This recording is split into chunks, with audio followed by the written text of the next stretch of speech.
Uma das coisas que eu aprendi sendo pastor de igreja é que existem muitas formas de destruir um filho. A mais óbvia é maltratá-lo. A segunda é abandoná-lo. A terceira, porém, é mais sutil: super proteger. Eu lembro de uma mãe que durante uma festa de uma das suas filhas teve um problema com um fornecedor, o que faria com que a festa sofresse alguns problemas e talvez aquilo chateasse a filha, chateou a filha. Mas a filha estava sabendo lidar com aquilo, ela queria aproveitar a sua festa. Mas a mãe, não, a mãe tinha que proteger a sua filha e fez um barraco na festa. A filha chorava copiosamente não porque o fornecedor atrasou o serviço, mas porque a sua mãe estava brigando com o fornecedor. Eu fui chamado para intervir, tentar acalmar a mãe e eu nunca esqueci da mãe olhando para mim e falando com expressão de certeza: minha filha não vai conseguir comemorar nada. Eu dizia: não, mas a sua filha só quer se divertir, não precisa disso e tal, ela tá bem e tal. E ela dizia: eu conheço a minha filha não vai aguentar. A filha tava aguentando, mas a mãe, que conhecia muito bem a filha, achava que não, e piorava a vida da filha tentando proteger a filha. Bom, o primeiro episódio da segunda temporada de The Last of Us se chama Dias Futuros. É uma referência à música de Pearl Jam, que toca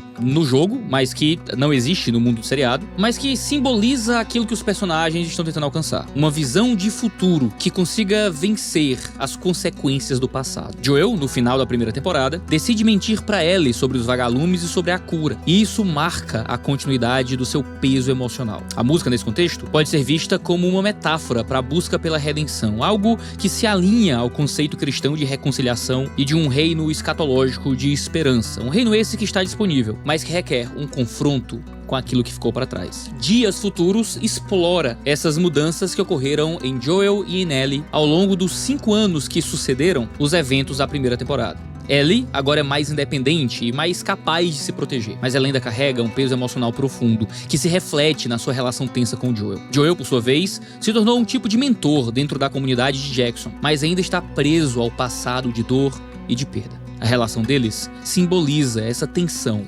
entre a cura do luto e a necessidade de avançar. É um episódio sobre as intenções de um pai, sobre as consequências de uma proteção que destrói o outro. É um episódio sobre paternidade e sobre os males que são causados por um amor que, ao invés de olhar para o outro, se foca naquilo que o outro deveria dar para si. Esse é o Mundo Cópia de The Last of Us, temporada 2. Episódio 1, toda terça-feira, 10 horas da manhã, a gente vai estar aqui discutindo episódio a episódio dessa nova temporada, como fizemos na temporada passada. Você encontra o link da playlist aí na descrição. E claro, esse vídeo tá cheio de spoilers da segunda temporada, episódio 1. Então fica aqui por sua conta e risco. Este é o Mundo Cópia, o nosso programa de análises cristãs de séries, filmes e outros elementos da cultura pop. Se você quiser entender mais então sobre a mensagem por trás de cada episódio, em uma análise que não vai olhar para elementos cinematográficos unicamente, mas que olhar para a mensagem por trás daquilo que é dito, esse lugar é para você. Então se inscreve no canal, assina as notificações e simbora pro Mundo Cópia de hoje.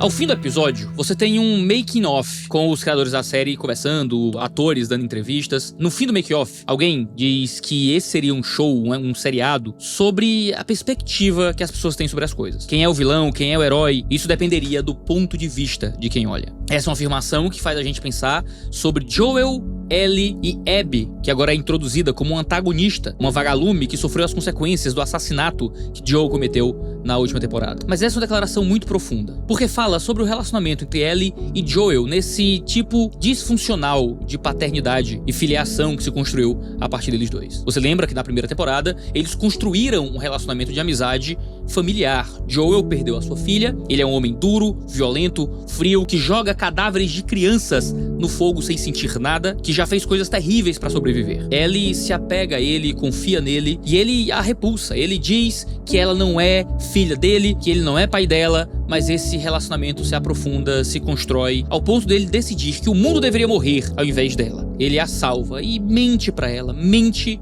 pra protegê-la. Do ponto de vista de Joel salvou ela. Ele repete isso ao longo do episódio várias vezes. Mas e do ponto de vista de Ellie? Como é que Ellie recebe as decisões que Joel tomou por ela? Na canção Pais e Filhos, de 1989, a banda Legião Urbana diz: você me diz que os seus pais não lhe entendem, mas você não entende os seus pais. Você culpa seus pais por tudo. Isso é um absurdo. São crianças como você. Ellie não aceita isso, mas Joel quer protegê-la. Joel, sem dúvida, é uma figura paterna para Ellie, mas o seu amor por ela é um amor que ela sente sufocante, que tenta protegê-la a todo custo. Um amor que provém, talvez, de um bom lugar, mas que não permite, que não aceita que Ellie cresça de fato. É um amor que infantiliza. Quando o Joel coloca o seu sobrinho no colo, ele incentiva o sobrinho a atirar nos monstros. Mas com a Ellie, que já tá na fase de realmente atirar em monstros, quando aquilo deixa de ser uma brincadeira dentro dos muros da cidade, ele diz pro Tommy pra tirar ela das patrulhas. Claro, o Joel tem razão em tentar proteger a Ellie. Ela é imprudente, ela é incapaz de perceber os perigos que estão em volta dela. Ela tenta se provar de forma tão pungente que se coloca em situações de quase morte. Mas ter razão não é o suficiente se você não souber cuidar direito.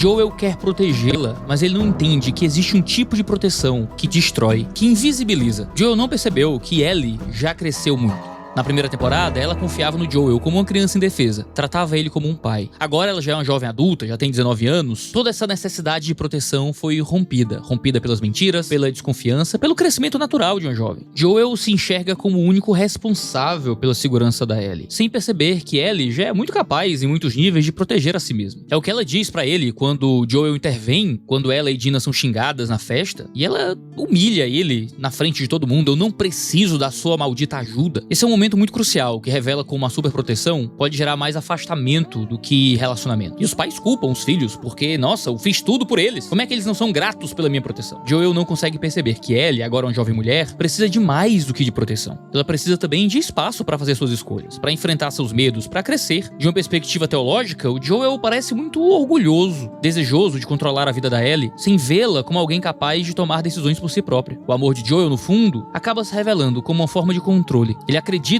que ao proteger Ellie de todos os males, ele a está salvando. Mas ao fazer isso, ele a impede de experimentar a vida por conta própria. A superproteção de Joel acaba sendo um reflexo de um orgulho que se disfarça de cuidado, sem perceber que o verdadeiro amor e a verdadeira paternidade vem da liberdade que nós oferecemos ao outro de crescer e aprender por si mesmo. Nós instruímos, educamos, dizemos os caminhos, damos os rumos, mas no fim das contas a jornada é de cada um. Ellie já cresceu, mas esse crescimento é invisível ao Joel. Um Joel que assume na terapia que é super protetor, mas não vê a mordida na barriga, uma mordida que Ellie precisa cortar mais pra disfarçar, uma Ellie que consegue sozinha se ferir mais antes de se costurar. Ela não é a criança incapaz que um dia foi. E Joel ainda não conseguiu ver isso. Ele ainda tá na terapia, pedindo ajuda, reclamando, porque a adolescente tá afastada, porque foi um erro deixar que ela fosse morar na garagem. Como se ela ter um espaço próprio fosse uma decisão ruim sobre ela. Ele não sabe que Ellie pede pra não aliviarem no soco. E é claro que ele não sabe. Joel não sabe conversar. Joel não é um pai que cresceu lidando com as emoções de suas filhas. Era um homem bruto, violento, grosseiro, que agora se vê em uma situação normal, tendo que consertar janelas, tentando consertar uma tractana aleatória como uma tentativa de consertar um passado que já não tá mais à disposição para ser corrigido. Há um presente diante dele, há um futuro diante dele, há o Future Days, os dias futuros, que dá nome ao episódio. Mas Joel não sabe como lidar com isso. Ele entra na garagem onde a filha mora e tudo que ele sabe é pegar um violão para consertar as cordas. Ele não consegue entrar em um relacionamento humano genuíno ali. Ele ama, mas ele é incapaz de demonstrar, por meio de palavras, o amor que sente. E nisso, ele acaba buscando na violência algum tipo de afirmação. Foram o que os criadores da série mencionaram no seu podcast, de que há algo deliciosamente perigoso na Ellie. Porque a violência para ela não é apenas uma questão de sobrevivência, é também uma forma de prazer, é uma forma de se sentir poderosa. Quando ela se vê em público defendida sem necessidade pelo Joel. O que o Joel está tirando dela não é o perigo, o que o Joel está tirando dela é a identidade. É a descoberta, é a afirmação. Como pais que não deixam filhos brincarem nos parquinhos com medo de quedas, como pais que não deixam seus filhos passem pelas dificuldades da vida e que os protegem de tudo, até a adolescência, até a vida adulta. Filhos que se permitem terem sua identidade roubada. Pais que muitas vezes amam, mas não sabem lidar com esse amor e as circunstâncias que os filhos se colocam. A grande questão não são os infectados, os grandes monstros nem são aqueles que vêm em busca de vingança. Os monstros estão dentro. O episódio nos lembra que os verdadeiros monstros não estão apenas fora da cerca, mas dentro das relações que estão ali em Jackson. Como Joel e Ellie, muitos pais vivem presos em um ciclo de tentativas de salvar os filhos, sem perceber que ao fazê-los criam mais barreiras do que soluções. Pais que tentam a todo custo evitar que seus filhos brinquem em brincadeiras que possam fazer eles ralarem os joelhos, vão fazer com que os filhos cresçam desconhecendo os perigos que podem fazer com que eles quebrem as pernas. Muitas vezes pais sempre buscam tomar decisões que protejam seus filhos, mas esquecem que eles não possuem o controle de tudo. Eles precisam preparar os filhos. Por mais que construam muros, ainda existem canos subterrâneos para que os fungos entrem. é a declaração de que eu a salvei, sem enxergar o mal que foi feito. Quando Joel repete isso, eu a salvei, está de certa forma expressando algo do seu egoísmo disfarçado de amor. É como se ele usasse uma atitude que a gente considera louvável, salvar alguém, para justificar atitudes que seriam condenáveis, mentir e matar. Analogamente, é como o homem que justifica o seu distrato com a esposa, ou o distanciamento que ele tem dos filhos, dizendo eu ponho dinheiro nessa casa. Na terapia com a esposa de Eugene, ele revela a desconexão emocional que tem com ela. Ele não percebe que suas ações, embora bem intencionadas, causaram mais dano do que benefício. Justamente porque Joel não parece muito consciente do sofrimento e das consequências das suas atitudes na vida dos outros. Ele faz terapia com a esposa de um homem que ele matou, meu Deus do céu. E é nesse sentido que Gail, a psicoterapeuta, seja quem melhor lidou com o luto até aqui. Ela não deixa de expor pra Joel que ele matou o homem com quem ela foi casada por 41 anos. Nós nem sabemos quem é o Eugene. Joel talvez nem lembre dele direito. Talvez seja só mais uma cabeça que Joel colocou uma bala. Mas Gail sabe quem Eugene é. O sapato dele continua na porta da casa. Aquele era o primeiro aniversário dela sem ele. Mas ainda que estivesse de luto, Gail não decidiu se vingar. Embora ela corretamente responsabilize o Joel, ela não retaliou. Gail entende que não podia mudar o que aconteceu. Ela decidiu seguir em frente como podia. Ela expressa a dor, mas também expressa a vontade de seguir em frente. Quando o Joel perde a sua filha, o seu relógio quebra, o que simboliza o fato do tempo ter parado para Joel. A vida dele não progrediu a partir do momento em que sua filha morre e o relógio para. Mas Gail não. O seu relógio não parou, mesmo que uma bala tenha atingido o seu marido. Ele liga para os próprios sentimentos sobre a Ellie, mas parece que a questão é toda sobre a expectativa que ele tem sobre como ele seria tratado. Compara a Ellie com a Dina, que o trata como um cara legal porque ele é um cara legal. Não parece verdadeiramente amor quando tudo se trata sobre o que o outro é para você. Mas o Joel é esse cara. É aquele que não se importa de deixar as pessoas lá fora para cuidar bem dos de dentro. É um homem que não vê consequências e, na sua proteção, não percebe os efeitos terríveis que ele deixa ao redor. Para salvar Ellie, há muitos mortos pelo caminho. Foi aqui onde Gail acertou, porque foi ela quem se mostrou até agora ter sofrido violência, mas escolhido extirpar este fungo do próprio coração. É a atitude que Cristo nos chama a tomar. Joel não percebeu que ele não é o bastante para deixar o frio do lado de fora. É a resposta que ele dá quando reclamam que a janela não é mais o bastante para segurar o frio. Ele diz só que é a vedação. Se vedar melhor a janela, o frio vai ficar lá fora. Esse é o Joel como pai, tentando vedar os filhos do mundo, tentando impedir que o frio da vida os atinja. Mas eventualmente a vedação falha, e se a gente apertar mais forte, talvez a gente quebre o vidro da janela. O mundo e os monstros acabam entrando de qualquer maneira. Não importa quanto tentemos controlar a situação, nós não podemos proteger nossos filhos de tudo. A verdadeira paternidade vem quando permitimos que os nossos filhos enfrentem seus próprios desafios, sintam o frio, tomem as suas decisões, às vezes imprudentes, de trocar a bota por armas e sair na neve de All-Star. Às vezes, os filhos têm que sentir o frio lá fora. E é muito doido, né? Que a Ellie troque a sua bota, vá pro frio com uma roupa completamente inadequada, né? Infelizmente, aquele apocalipse fez com que eles não tivessem acesso às roupas da Insider, que são roupas excelentes para qualquer ocasião. Hoje, especificamente hoje, é o dia do aniversário da Insider, o que faz com que o nosso cupom Teologia dê não 15, mas 20% de desconto, cumulativo também com os descontos que já estão no site. Se você quiser ajudar o nosso canal, usa o cupom Teologia pra gente continuar mantendo o Mundo Cópia vivo e frequente aqui no nosso canal. Vai no link na descrição, aproveita o cupom Teologia lá na Insider. Só hoje, tá? Amanhã essa promoção já acabou, é só hoje que o nosso desconto é 20%. Então corre e aproveita. Joel não entende que o frio já atravessou a janela e que os monstros já estão dentro da cerca, quando os filhos precisam ser protegidos não dos males externos, mas dos males de dentro. Ele diz pro seu sobrinho: continue atirando nos monstros, Benji. E o seu sobrinho atira nele. O signo visual é muito forte, os monstros estão dentro, talvez o monstro seja Joel. Ora, se os monstros estão só lá fora, por que é que as guerras estão sempre aqui dentro? Por que é que nós é que causamos os verdadeiros problemas muitas vezes? Joel tem certeza que salvou Ellie. Ellie tem certeza que Joel traiu ela. Joel, em sua defesa, acredita que agiu corretamente, mas ele não percebe que ao tentar proteger Ellie, ele privou Ellie de algo ainda mais importante, a confiança em sua própria capacidade. Na terapia, a esposa de Eugene pergunta se ele machucou ela. Ele responde que não, que salvou ela, mas ele não entende que talvez as duas coisas possam conviver. Joel não percebe que salvar ela foi machucar ela. A verdadeira salvação ou proteção não vem de evitar que o outro passe pelas dificuldades, ou que o outro se entregue aos seus sacrifícios, mas de permitir que eles cresçam, aprendam e se tornem mais parecidos com Cristo, enfrentando os desafios da vida com confiança e fé. Foi o próprio Cristo quem disse que nós teríamos aflições no mundo, mas que deveríamos ter bom ânimo porque esse mundo foi vencido por ele. A vitória de Cristo não nos priva de aflições e sofrimentos, mas nos dá uma nova perspectiva sobre eles. Nós não buscamos justiça com as próprias mãos, nem nem nos portamos como quem diz, eu a salvei, porque sabemos que a nossa salvação está fora de nós. Todo o mérito vem de Cristo, vem de Deus. Um Deus que não passa a salvação na nossa cara como Joel faz. Joel falha em entender que sua superproteção não é a verdadeira forma de cuidado. A verdadeira cura, tanto para o relacionamento entre pai e filho, quanto na relação com Deus, vem quando nós permitimos que o outro enfrente seus próprios monstros, com o suporte, com o amor necessário, mas permitindo que o outro enfrente, porque a luta é dele. A superproteção, ao contrário do que Joel acredita, não é a resposta.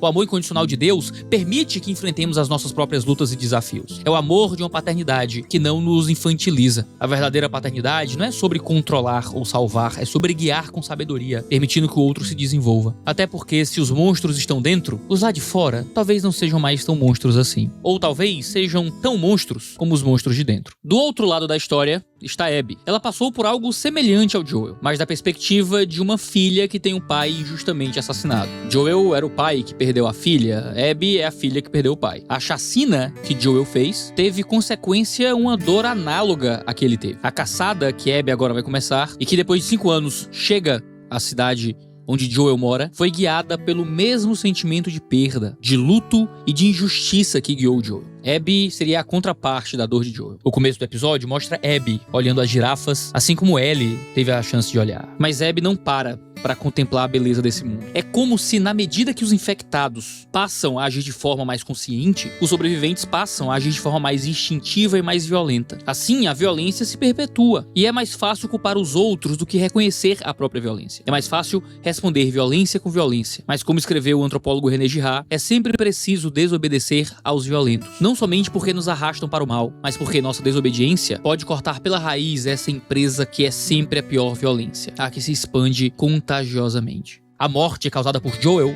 tira dela a possibilidade de ver alguma beleza à sua volta. A câmera nos permite perceber o relógio de Abby, um signo visual que lembra bastante Joel. Ela acaba sendo apresentada como alguém relacionada com Ellie e com Joel à sua forma. Ela perdeu alguém, como Joel perdeu. Ela agora é uma jovem perdida, como Ellie era. Ela tenta salvar, como Joel tenta. Tentamos salvar os feridos, alguém diz, mas não salvamos ninguém. Ela responde. Não importa quanto eles tentassem vedar tudo, Joel foi o frio que atravessou a janela. Até os infectados são mais parecidos com os humanos agora. Falando sobre o Stalker, Ellie conta que aquele infectado agora fazia exatamente o que eles faziam. O grupo de vagalumes quer se vingar de Joel, exatamente como Joel fez em outros momentos. Mas veja, quantos dos males dos nossos pais, dos quais queremos nos livrar, já não nos acompanham de alguma forma. Joel tenta privar Ellie de sofrer violência, mas ele faz isso através de mais violência. A linguagem do amor de Joel é o assassinato, e parece que é isso que nós vemos Ellie perpetuar. Ela se torna cada vez mais dada à violência. A ironia é que ele tentou privá-la do mal, e acabou forjando algo deste mal nela. Este é o grande perigo de quando tentamos ser Deus na vida dos nossos filhos. Podemos expô-los a perigos maiores do que aqueles que tentamos evitar. Quanto da nossa tentativa de fugir da proteção dos nossos pais, no fim das contas, não é uma tentativa de nos afastarmos daquilo deles que já está inevitavelmente estabelecido em nós. As relações entre Joel e Ellie são muito intensas. São dois obcecados, ela só pensa em ser uma lutadora melhor, uma patrulheira melhor, lembrando muito daquilo que Joel já foi. Ele, completamente obcecado por ela, só pensa nela e resume a sua atuação no mundo num esforço de tentar conquistar ela de volta. Enfim, esse episódio de The Last of Us é uma poderosa reflexão sobre paternidade, sobre amor e sobre os monstros que criamos dentro de nós e dentro dos outros. Joel, ao longo do episódio, nos dá um exemplo muito poderoso de como a paternidade não é sobre controlar o outro, mas sobre tentar encontrar o caminho certo entre dar espaço para crescer e cuidar diante de males que muitas vezes são inevitáveis. Sobre como ensinar a enfrentar os próprios monstros, sem roubar do outro a possibilidade de lutar por si só. A superproteção, ao contrário do que ele acredita, tira do outro a possibilidade de desenvolver em si mesmo a força para lutar. O amor incondicional de um pai por um filho, ou mesmo de Deus pelos seus filhos, é um amor que guia com sabedoria, sem apagamento, permitindo que a pessoa amada cresça e se desenvolva. Talvez seja isso que a comunidade Jackson tem que fornecer ao coração da Ellie e ao coração do Joel. Como alguém falou na reunião lá da liderança da cidade, a realidade é uma intuição coletiva. Talvez o que falte a Ellie e a Joel seja cada um sair do seu próprio casulo. Assim como os infectados são de alguma forma uma mente única guiada por aquelas linhas subterrâneas, Joel e Ellie precisam restaurar os seus laços e suas conexões, com cada um saindo do próprio mundo, aprendendo a expressar esse amor genuíno para além de si, valorizando o que há de melhor no outro. Esse foi o Mundo Cópia do primeiro episódio de The Last of Us. Pra mim é muito legal assistir esse seriado e, sabe, criar essas conexões e ver a beleza que tá sendo construída. Nem todo seriado dá pra fazer isso, nem todo filme dá pra fazer isso. Às vezes tudo é só lutinha, é só briga, sabe? Às vezes a falta profundidade temática pra aquilo que tá sendo construído. The Last of Us consegue nos presentear não só com uma narrativa, mas com a narrativa com bastante profundidade temática, onde as ideias se estabelecem e se repetem dentro de cada núcleo de roteiro de cada episódio. É muito legal isso. Muita gente que jogou um jogo de ação, porque The Last of Us tem muita ação, fica chateado porque as histórias agora são mais mornas, são mais lentas. Esse primeiro episódio é realmente mais morno, ele é mais lentinho, ele estabelece ali um setup, um cenário, mas o que nós esperamos é que o negócio pegue fogo muito em breve. E eu vou estar aqui pra tirar algumas lições disso tudo toda terça-feira. Então não deixe de se inscrever no canal e assinar as notificações pra ficar sabendo sempre que houver vídeo novo. Um cheiro no seu cangote e até a próxima.